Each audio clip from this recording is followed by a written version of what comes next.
Hi, I'm Jonathan Henry here from Garford. Just going to look at the new the electric system you've got for weeding. Hi, Jonathan. Hi, Chris. Yeah, so it all starts with the power generator at the back here. So here we're generating electricity. We're using a 400 volt three-phase alternator.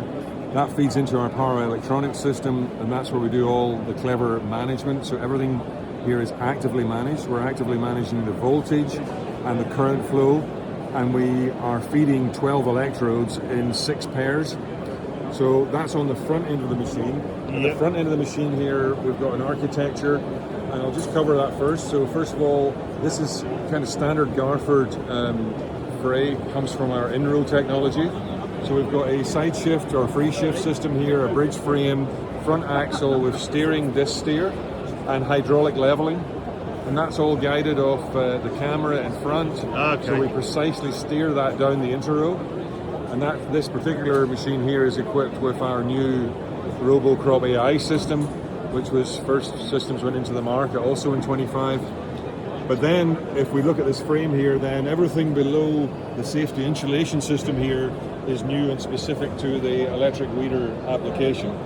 So in simple terms, we have 6 pairs of electrodes. So we have a front toolbar and a rear toolbar, and that separation distance is very important because that determines how much soil is between the 2 electrodes. The front one we call the treatment electrode, the rear one we call the return. Okay. Now in reality, we're using high frequency AC here, and so therefore in reality they're both doing the same thing, but they operate in pairs. And what we're doing is we're sending current through the plant, and it's going through the plant tissue, then through the roots. We use the soil as the return conductor back to the other electrode, and vice versa. So is soil moisture important, or? It is important. Yep. So it's important that the soil moisture, ultimately it's important that the impedance of the soil is higher than the impedance of the plant. Gotcha. Because as long as the impedance of the plant is lower than the soil, that's where the current will concentrate and focus on passing through the plant. So in a waterlogged soil, don't use. Yep. Right. But as soon as the soils have dried enough that the plants are growing again, yep, then generally the plant will be wetter than the soil. Okay. Brilliant. And the drier the soil gets, the lower wasted energy there is going through the soil without going through the plants. Yep. So there is an advantage in terms of cost as the soils get drier. That is quite attractive in a raised bed situation because raised beds are very good at doing that. You know, that's why they exist. Really, is to give us to get to after rain event to return to optimum growing conditions as fast as possible. And what about weed size? Will it sort of?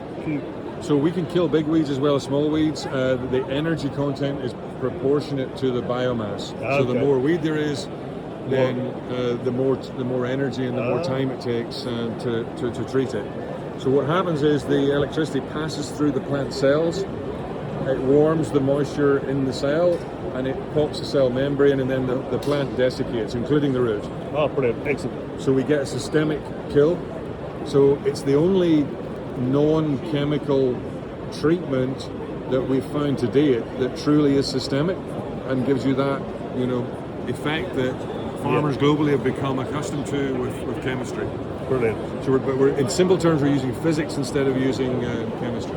Now, one of the things that often worries people about using high voltage is, farming's a dangerous enough occupation around the world. Does it need another, risk element, let's say, being added into it?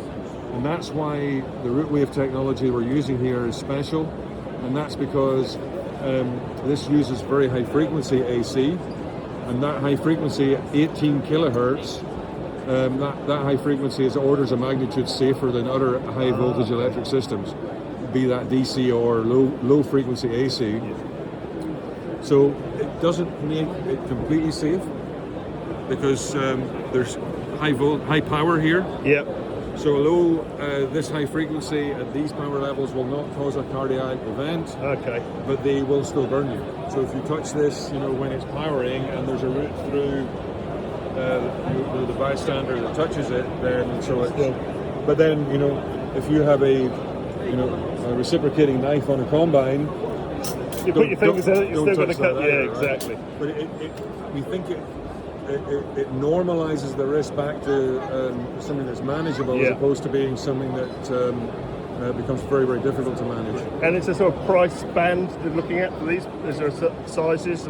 So this machine here, in this package, with 60 kilowatt power generation, 6 channels, 12 electrodes, and this guidance package as well, complete with this steer. So this can either be configured for a single raised bed or a 3 meter flat field. Yeah. And this is 248,000 euros. Okay. Is the list price on this. And how wide is that? That's 3 meters. 3 meters. Brilliant. Thank you very much, Jonathan. Much appreciated. Okay, thank you.